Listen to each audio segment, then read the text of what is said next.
Assalamualaikum warahmatullahi wabarakatuh. Halo sahabat-sahabat semua, sahabat-sahabat yang akan umroh dan akan kembali umroh.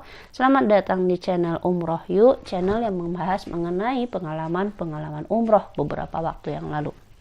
Pada kesempatan kali ini saya akan membahas mengenai barang-barang yang perlu kita bawa ketika perjalanan umroh atau haji. Untuk barang-barang yang perlu dibawa oleh jamaah umroh atau jamaah haji, ini versi saya ya, dengan pengalaman yang sudah terjadi beberapa waktu yang lalu. Ini versi saya, barang yang ini perlu dibawa ketika melaksanakan perjalanan umroh di tanah haram. Yang pertama, yang versi saya yang bisa dibawa atau harus dibawa ketika kita melakukan perjalanan umroh adalah jika kita itu punya atau gigi kita sudah berlubang, maka kita harus bawa yang namanya obat sakit gigi. Kenapa saya mengatakan kalau kita gigi berlubang harus bawa obat sakit gigi? Di kamar hotel mau di Madinah atau di Mekah itu suhu kamarnya dingin dan kalaupun kita naikkan dia hanya bisa sebatas 25 derajat Celcius, nggak bisa lebih dari itu. Dan pernah saya di Madinah itu saya iseng, saya matikan AC, remote AC atau setelan AC-nya yang di sana yang tertempel di dinding itu saya matikan. Dan ketika saya matikan ternyata selain AC yang itu ada AC yang memang ditanamkan di dalam bangunan itu atau dalam plafonnya sehingga ruangan itu tetap dingin. Nah, di situ saya melihat berarti ketika di sini karena dingin tadi akhirnya karena saya giginya berlubang, reaksi saya dengan dengan suasana dingin adalah gigi saya nyut-nyut. Nyut-nyut itu dalam artian sudah mengindikasikan bahwa ini bakal sakit. Nah, dengan bakal sakit itu saya udah tahu ini karena pengaruh suhu kamar yang dingin. Itu ketika di kamar terasa. Kalau udah di luar kamar kan suhunya anget tuh, cenderungnya panas. Walaupun panasnya itu sebenarnya nggak terlalu panas. Tapi ketika di luar sakit gigi saya nggak kuman. Ketika balik ke kamar itu mulai rasanya agak berdenyut di bagian gigi yang berlubang. Nah itu karena saya tahu saya itu orang yang mudah masuk angin, tipikalnya itu nggak bisa dingin, berarti saya sudah bisa melihat ini gara-gara suhu yang dingin sehingga saya masuk angin. Nah masuk angin itu gejalanya itu nanti akan menyebabkan gigi saya yang berlubang itu berdenyut. Nah itu udah tanda-tandanya masuk anginnya sudah agak parah. Nah itu ketika itu saya nggak bawa obat sikat gigi karena saya memang kalau saya nggak bawa obat sakit gigi karena kalau sakit gigi saya tuh nggak pernah minum obat. Yang ada kalau sakit gigi itu saya cari kapas, lalu di kapas itu saya letakkan minyak but-but, lalu saya masukkan dalam gigi yang berlubang. Nah itu lebih alhamdulillahnya bisa mengurangi berdenyutan di gigi yang sakit dan akhirnya gigi itu perlahan-lahan tidak terasa sakit lagi karena sudah diberi obat yang seperti itu tadi. Karena kalau minum obat saya udah coba banyak dan ternyata belum juga cocok untuk ketika gigi saya itu berdenyut efek dari masuk angin itu. Jadi ya seperti itu yang saya lakukan, menggunakan minyak but-but, saya taruh di kapas lalu saya masukkan kapasnya ke dalam gigi yang berlubang. Itu ketika perjalanan umroh yang lalu saya masuk angin dan efeknya giginya mulai berdenyut atau sakit gigi. Yang kedua, yang penting kita bawa karena suhu kamar itu dingin, maka yang harus kita bawa adalah minyak angin atau face care. Nah, yang ini saya nggak bawa juga karena saya nggak mikir bahwa akan masuk angin di sana. Karena cuaca suhu kamar yang dingin itu saya nggak bawa, saya hanya bawa minyak but-but karena saya pikir nanti cukup lah ya pakai minyak but-but aja ya. Nah itu saya oleskan di badan, sepertinya nggak mempan minyak but-but itu ketika saya masuk angin di sana. Sehingga kebetulan teman kamar itu ada yang bawa minyak angin, ada yang bawa fresh care. Pakailah itu saya letakkan fresh care itu di badan, letakkan minyak angin juga mana yang adanya ketika itu. Nah baru enakan karena memang karena tidak terbiasa pakai suhu dingin ya akhirnya efeknya saya itu masuk angin. Nah minyak angin atau fresh care ini penting kita bawa dan hal ini tidak saya terpikirkan sama sekali karena memang ketika di rumah saya nggak pakai minyak angin atau fresh care, jadi adanya minyak bubut ya saya bawa minyak bubut kala itu. Dan ternyata Minyak bumbu saya tidak terlalu membantu ketika saya masuk angin. Yang sangat membantu adalah minyak angin ataupun fresh care. Jadi yang barang seperti ini juga harus kita bawa untuk mengantisipasi kita masuk angin dengan suhu kamar yang dingin. Barang selanjutnya yang juga harus dibawa oleh jamaah umroh ketika melaksanakan ibadah umroh adalah obat batuk pilek. Ini kita harus bawa sendiri karena kalau ketika kita mengandalkan tour leadernya bisa jadi sibuk dan tidak sempat untuk memberikan obat yang kita minta.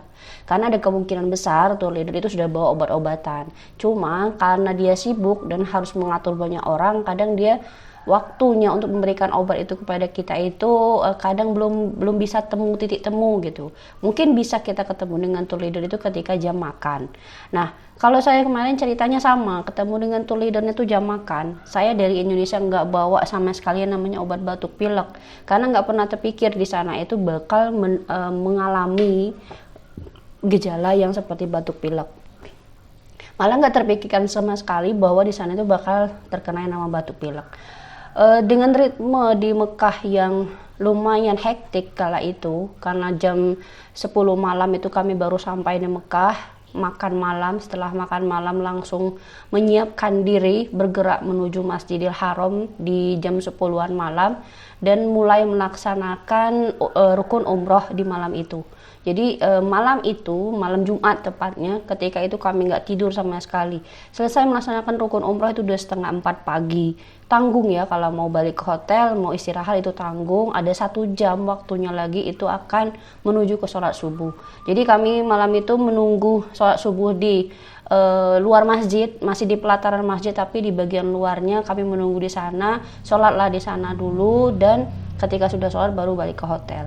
Nah, karena tidak tidur semalaman ditambah dengan badan yang juga capek dan mungkin juga masuk angin juga, itu juga akhirnya mulailah ada gejala demam, batuk pilek dan kondisi lain lah yang mulai menunjukkan bahwa kita tuh udah mulai drop. Tapi kalau untuk sakit mah itu tidak ada sama sekali. Nggak ada yang namanya gejala sakit kumat ketika melaksanakan perjalanan umroh. Nah, ketika batuk pilek itu saya kan nggak bawa obat sama sekali. Akhirnya saya hanya mengandalkan tour leader. Kebetulan tour leadernya bawa obat. Tapi itu tadi karena dia sibuk dengan jamaah-jamaah yang lain dan kita juga nggak tahu dia ada di kamarnya jam berapa. Akhirnya bisa ketemu dengan tour leader itu hanya di jam makan. Nah, disitulah saya merasa oh iya, obat batuk pilek ini harus dibawa sendiri kalau ketika melaksanakan perjalanan umroh. Ya, batuk itu ternyata kalau kata Ustadz Abdul Somad yang ke Mekah itu nggak batuk itu hanya onta katanya. Benar kata Ustadz Abdul Somad. Dia mengatakan begitu karena memang rata-rata jemaah umroh yang ke sana itu ketika kita sholat di Masjidil Haram itu akan terdengar suara-suara batuk yang bersahut-sahutan. Itu artinya jemaah umroh itu kalau namanya batuk itu sudah biasa. Dan pilek adalah kombinasi plusnya. Nah, ada yang terkena batuk saja, ada yang terkena batuk pilek. Nah, itu tergantung kondisi badannya kala itu. Tapi yang namanya batuk, hampir semua yang ke Mekah itu akan mengalami batuk pilek kecuali onta. Itu kata Ustadz Abdul Somad. Ya benar, artinya ketika kita ke sana ya harus siapkan obat batuk pilek sendiri dan harus diwaspadai juga ketika kita punya masalah asam lambung atau sakit mah. Obat batuk pilek yang kita bawa adalah obat batuk pilek yang aman untuk lambung. Karena saya juga sering sih beli obat di apotek gitu, tinggal ngomong aja, saya minta obat batuk pilek. Nah, dia kasih aja itu sama apotekernya obat yang menurut dia cocok dengan gejala yang kita sebutkan. Nah, kalau kita nggak menyebutkan kita itu ada sakit mah atau asam lambung, itu akan dia kasih obat yang sama aja gitu. Maksudnya ketika kita minum obat yang dia kasih itu, dia itu akan menimbulkan reaksi asam lambung kita kumat. Jadi ada obat batuk pilek itu yang bisa menaikkan asam lambung, tapi ada obat batuk pilek yang tidak menaikkan asam lambung. Nah, kita harus ingat mintanya obat batuk pilek yang tidak menaikkan asam lambung. Ini pelajaran juga buat saya karena biasanya kalau saya cari ke apotek itu hanya ngomong obat batuk pilek, tapi saya tidak ngomong kalau obat batuk pilek yang aman buat lambung. Ternyata ada tambahannya gitu. Kalau enggak nanti asam lambung kita naik dan itu gejalanya akan kelihatan ketika kita tidur, mulut kita tuh akan terasa pahit gitu. Ternyata setelah saya browsing, mulut pahit setelah mengkonsumsi obat seperti itu tuh reaksi asam lambung yang naik. reaksi asam lambung yang sudah mulai meningkat akibat pengaruh obat yang sudah kita minum. Jadi obat batuk pilek dibawa juga dalam perjalanan umroh, karena ini juga untuk kita sendiri untuk mewaspadai, karena seperti kata Ustadz Abdul Somad tadi, yang berangkat ke Mekah itu nggak kena batuk, itu hanya yang namanya onta saja yang nggak batuk. Jadi kita harus mengantisipasi ini dari awal. Lalu barang yang juga harus dibawa oleh jemaah umroh ketika melakukan perjalanan umroh adalah deterjen. Sama, saya sebenarnya deterjen tuh saya nggak bawa, tapi saya mengandalkan deterjen punya ibu saya waktu itu, karena kebetulan dia bawa deterjen saset yang bisa sekali 2 kali pakai, itu sudah habis. Dia bawa kemasan kecil, jadi itu yang saya pakai. Jadi kalau dibilang saya bawa sendiri itu enggak, tapi ibu saya bawa jadi saya pakai. Nah di situ karena ada kondisi-kondisi tertentu yang mengharuskan untuk mencuci pakaian. Pakaian ini sebenarnya bukan pakaian sehari-hari, mungkin kayak pakaian dalam, mungkin kayak dalaman jilbab, atau mungkin ada pakaian yang sebenarnya kita yakini kena najis. Nah itu langsung saya cuci, karena mengantisipasi nanti najisnya tercampur dengan pakaian lain. Nah itu ternyata deterjen itu sangat berguna ketika kita melakukan perjalanan umroh, karena mengantisipasi tadi. Paling tidak ibu saya kemarin tuh agak lucunya, padahal dia berangkat kedua kalinya itu umroh, tapi dia hanya bawa pakaian untuk keluar itu hanya 3 helai gamis. Dan saya juga geleng-geleng, kok bisa cuma bawa 3 helai gamis, padahal kan sudah berangkat umroh sebelumnya dan sudah tahu barang-barang yang mau dibawa. Dan dia mengatakan sebenarnya dia bingung mau menyiapkan pakaian apa saja untuk berangkat itu. Jadi sama seperti saya, sebelum berangkat tuh lebih banyak linglungnya, jadi nggak tahu dia harus bawa barang apa. Dan kebetulan saya juga ketika itu linglung ditambah kerjaan kantor banyak, akhirnya saya nggak bisa fokus untuk memperhatikan apa saja yang dia bawa. Makanya akhirnya ketika perjalanan umroh itu dia hanya bawa 3 helai pakaian. Ya memang dia bawa duitnya, uang jajannya gak banyak ya, bisa beli di sana. Tapi kalau saya bayangkan kalau kondisi saya seperti itu, harus beli di sana, budgetnya akan lumayan juga ya. Nah itu pelajaran juga, memang ketika berangkat itu perasaan linglung dan perasaan yang lain itu memang tidak bisa dihindari. Nah mungkin lain kali akan saya ceritakan mengenai hal-hal yang saya rasakan ketika mau berangkat umroh beberapa waktu yang lalu. Sebelum umrohnya malah itu banyak hal-hal yang aneh yang saya rasakan. Nah, di sini deterjen gunanya selain untuk mencuci pakaian dalam dan pakaian yang sudah kita kita pakai, itu juga nanti kita mengantisipasi hal-hal lain gitu. Mungkin ada sesuatu yang perlu kita cuci, atau mungkin teman kamar kita nggak bawa deterjen, itu bisa kita pinjamkan deterjen kita, atau berikanlah istilahnya ya, karena kalau dipinjamkan nanti minta balik ya. Tapi kita berikan deterjen kita sehingga dia juga bisa menggunakannya. Setelah deterjen, hal juga yang harus kita bawa ketika perjalanan umroh, dan ini menurut saya penting dan alhamdulillah saya bawa waktu itu, adalah tisu. Di Masjid Nabawi, tisu ini sudah ada dalam tas tapi nggak dipergunakan sama sekali, karena walaupun di sana panas, tapi di dalam masjidnya kan dingin. Begitu menginjakkan kaki di pelataran Masjid Nabawi itu sebenarnya sudah dingin keramiknya, jadi nggak merasa panas tuh nggak. Jadi tisu tuh walaupun dipakai itu cuma beberapa helai, kecuali ke kamar mandinya ya. Nah tapi begitu di Masjidil Haram, tisu ini banyak sekali terpakai, bahkan semuanya hampir habis di sana. Karena kenapa? Ketika di Masjidil Haram, ketika sudah tawaf itu atau sudah dekat-dekat Ka'bah, itu bawaannya kita kadang tuh mau nangis aja, nggak tahu mau ngapa, pokoknya melihat Ka'bah tuh kayak, oh ternyata saya sudah berada di sini, kayak semuanya tuh seperti mimpi gitu. Dan ketika kita bengong melihat Ka'bah itu, kita akhirnya menitikkan air mata sendiri. Nah itu butuh tisu. Lalu ketika selesai tawaf, kita saling bermaaf-maafan antar jamaah, bermaaf-maafan dengan orang tua, dengan pasangan, di situ juga butuh tisu. Kita merasa sesuatu yang tidak mungkin, kita berada di sana, kok bisa berada di sana, akhirnya mengalirlah air mata itu. Apalagi ketika proses selesai tawaf tuh Bisa jadi kita tuh ingat dengan keluarga-keluarga yang sudah tiada gitu, yang tidak bisa sampai ke sana, ya akhirnya air mata kita keluar lagi gitu. Jadi tisu tuh sangat butuh ketika proses kita selesai tawaf. Saya udah menangis. Nah, tisu itu selain butuh ketika di pelataran Ka'bah yang kita selesai proses tawaf, itu adalah ketika ke kamar mandi. Kenapa saya mengatakan demikian? Karena kalau kita ke kamar mandi, di sana itu cuacanya panas sekali, dan ketika kita sudah ke kamar mandi, sudah melaksanakan hajat kita, sudah selesai, itu jangan lupa untuk daerah-daerah yang sensitif itu dilap dengan tisu.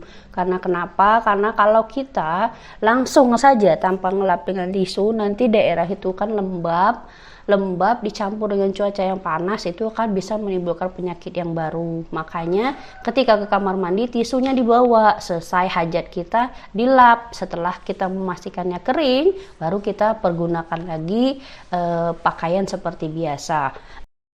Karena kalau kita membiarkan saja, nanti itu akan berakibat ke penyakit-penyakit kulit lain, bisa jadi kayak penyakit jamur, atau mungkin jadi bisanya kayak iritasi gitu. Nah, tisu itulah sangat butuh untuk kita mengeringkan daerah-daerah tertentu. Tapi ketika kita itu sudah berkeringat, sudah melakukan aktivitas, tapi kita udah balik ke hotel, itu kalau dulu saya antisipasinya sampai di kamar hotel saya langsung ganti pakaian.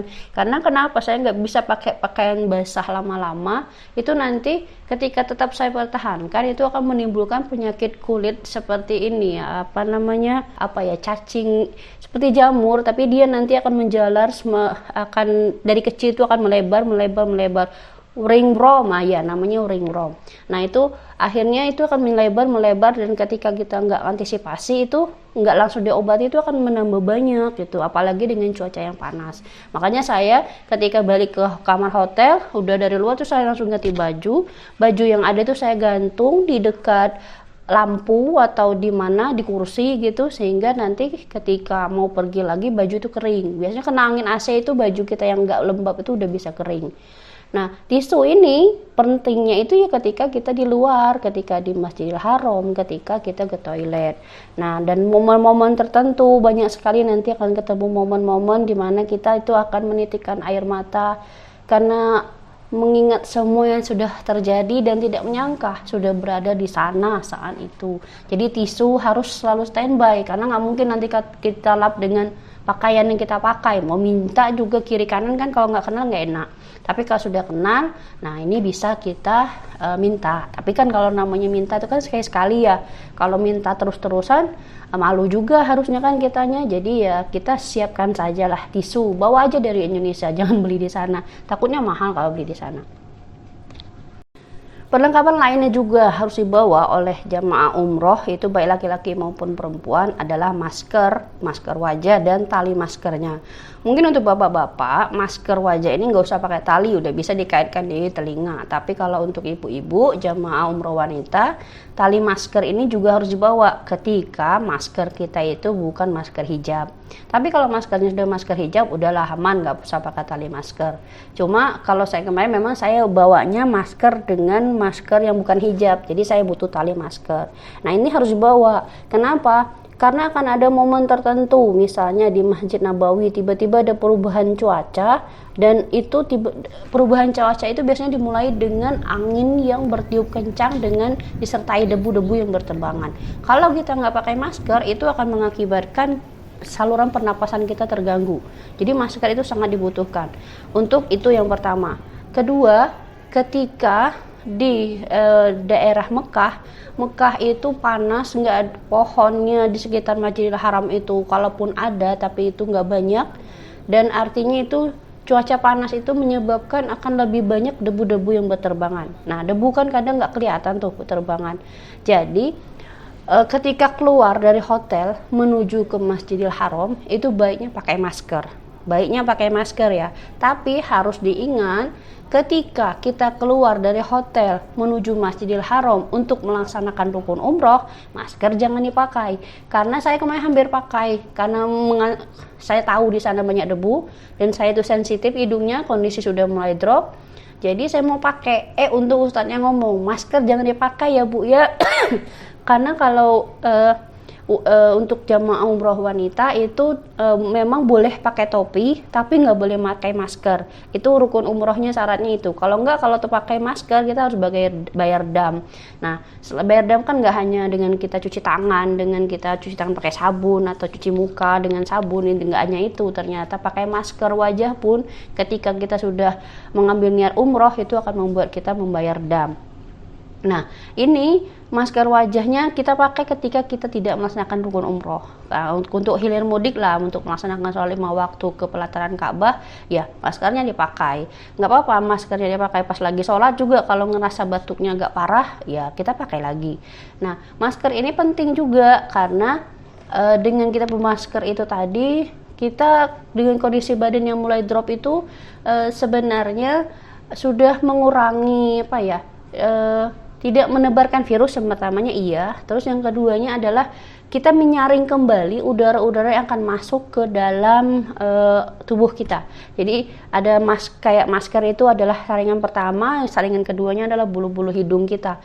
Tapi kalau kita nggak pakai masker dengan kondisi kita mulai drop itu akan mengakibatkan badan kita juga makin drop gitu, karena penyaringnya itu hanya bulu-bulu hidung, sementara kondisi kita lagi yang tidak fit gitu. Jadi akan cenderung memperparah ketika kita keluarnya nggak pakai masker. Makanya saya kalau keluar itu memang saya pakai masker, bukannya saya butuh yang lain gitu, butuhnya hanya masker aja sih. Kalau nggak pakai topi itu nggak masalah, tapi kalau nggak pakai masker rasanya kayak lebih parah kondisinya, karena udara yang kita hirup itu langsung saja masuk ke hidung tanpa ada penyaringan dulu dari masker. Makanya masker itu juga sesuatu yang sangat dibutuhkan. Lalu yang dibutuhkan selanjutnya adalah seperti yang saya sebutkan di video saya sebelumnya, itu adalah mengenai botol spray. Botol spray yang untuk menyemprotkan wajah, dan botol itu kita gunakan di saat-saat kita sudah kepanasan. Botol spray itu ada yang jual kosongan di Shopee, di Tokopedia, di TikTok ada itu yang jual botol spray kosongan, kurang lebih isinya 100 ml. Nah, ketika kita dekat dengan air zam-zam, tempat pengambilan air zam-zam, isilah dengan air zam-zam, semprotkan ke muka kita semuanya, lalu itu akan menyegarkan juga muka kita. Atau ketika kita ngantuk, botol spray tadi kita semprotkan ke mata, itu juga akan membuat mata kita lebih segar. Nah, botol spray itu di saat-saat tertentu ketika kita susah wudhu bisa kita pergunakan untuk wudhu.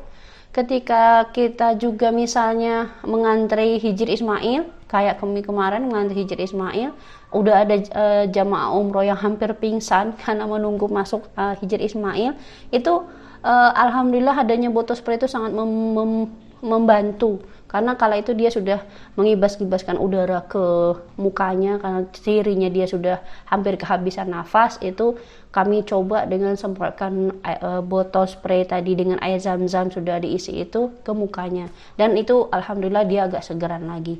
Nah, ini kadang tuh mungkin di awalnya kita mikirnya apalah gunanya botol spray, mungkin kita nggak percaya mau wudhu pakai botol spray kan nggak biasa atau apalah, tapi ternyata banyak kegunaan botol spray yang tidak kita ketahui, terutama di saat-saat genting, seperti salah satunya ketika kita mengantri Hijri Ismail kemarin, atau ketika kita sudah merasa kepanasan. Nah, itu bisa jadikan penyegar ketika kita melakukan perjalanan umroh. Ya, itu saja yang bisa saya bagi untuk teman-teman semua, teman-teman yang akan umroh dan akan kembali umroh. Terima kasih sudah mengikuti channel YouTube Umroh Yuk. Dan jika apa yang saya sampaikan ini berguna dan bermanfaat bagi teman-teman semua, tolong dibantu untuk di-share ke lebih banyak orang, untuk di-subscribe, like, dan komennya juga. Terima kasih. Assalamualaikum warahmatullahi wabarakatuh.